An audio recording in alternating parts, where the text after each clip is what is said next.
de la saison, pour autant qu'il soit véritablement aligné. Ridi, ouais, le but, la déviation de Noro qui dévie un tir juste à côté du poteau de Wolf. La défense à Joulot qui n'aura tenu que 3 minutes et 46 secondes. Le joli coup d'œil et la belle déviation de Noro.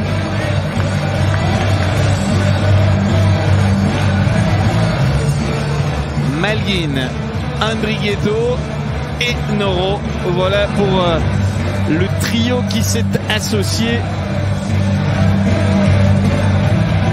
Complètement oublié Noro.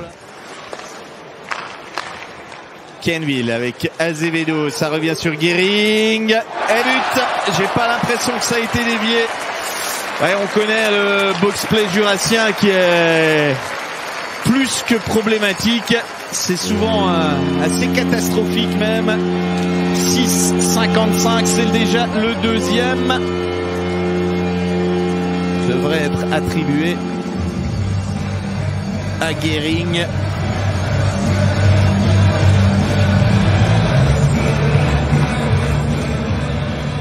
Sixième but de la saison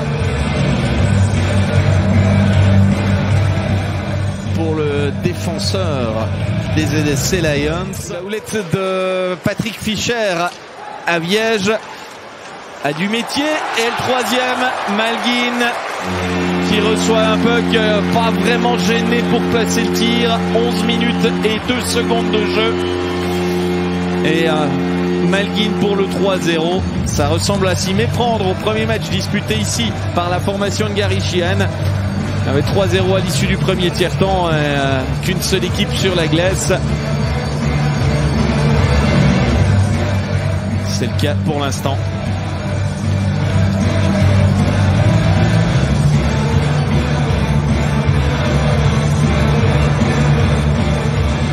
C'était un peu panique de Vos. On a De Vos, Fortier et Asselin, but. Le voilà, ce 3-1 à 21 secondes de la sirène. Ah, vous l'avez vu après son raté tout à l'heure, Phil De Vos, on l'a vu vraiment pester, enragé. Eh bien, ça a décuplé sa rage d'aller marquer ce soir. Et à 21 secondes de la première sirène, n'a pas tremblé. Un vrai geste, un vrai tir de buteur, lui qui est... Azevedo qui remet devant et but. La reprise de Kruger. 4-1 qui tombe alors que les deux équipes étaient à 5. La réussite pour le Suédois. Le centre plutôt peu offensif quand même. Vous l'avez vu, 7e but pour Marcus Kruger. J'ai l'impression qu'il a manqué sa prise en plus. Ouais, pour une reprise manquée, c'est quand même pas mal, hein. Je suis pas tout à fait sûr qu'il ait vraiment manqué sa reprise. Marche durant l'intersaison. Alors que Pouilly a de la peine à se relever sur cette charge. Pouilly qui est là, mais qui n'y était plus vraiment, et c'est 5-1. Les Zurichois profitent de l'espace créé pour enfoncer un peu plus le clou avec ce but de la 25e minute. Et Sopa, il avait déjà marqué hier, hein. On revoit le travail de Beckman, la reprise de Ken Sopa qui a des qualités de buteur indéniables. Lui qui n'était pas vraiment dans les bons papiers là.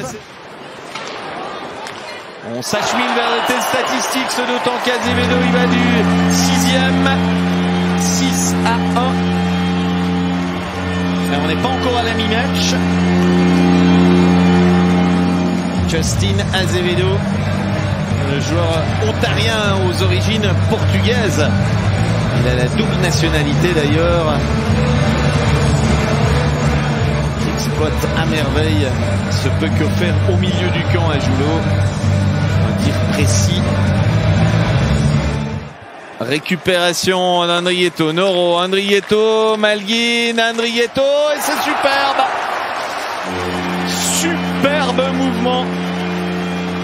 Et là, déjà que ça va vite pour Ajoie en temps normal à 5 contre 5. Ils sont souvent dépassés. Alors là, c'est la patauger totale. Et Andrietto, il va de son but.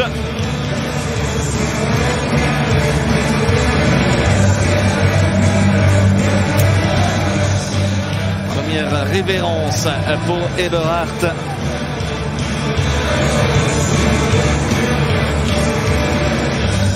Septième but.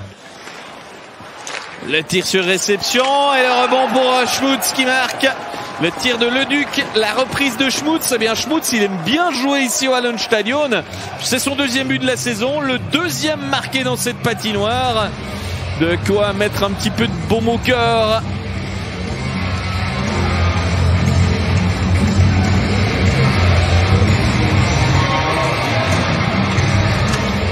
Est-ce que c'est pas dans l'encadrement du FC Ajoie qui nous ont posé la question, en savez-vous plus? Eh bien voilà, le 8-2, 8 secondes avant de voir un joueur poser sa crosse tranquillement dans la peinture d'Eberhardt. Et c'est Marco Pedretti, ce joueur, le futur joueur du LHC, qui bénéficie d'un travail préparatoire excellent, mais aussi d'une erreur d'Egenman.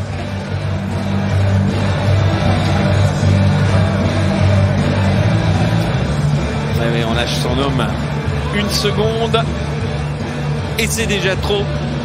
8-2 après 40 minutes et...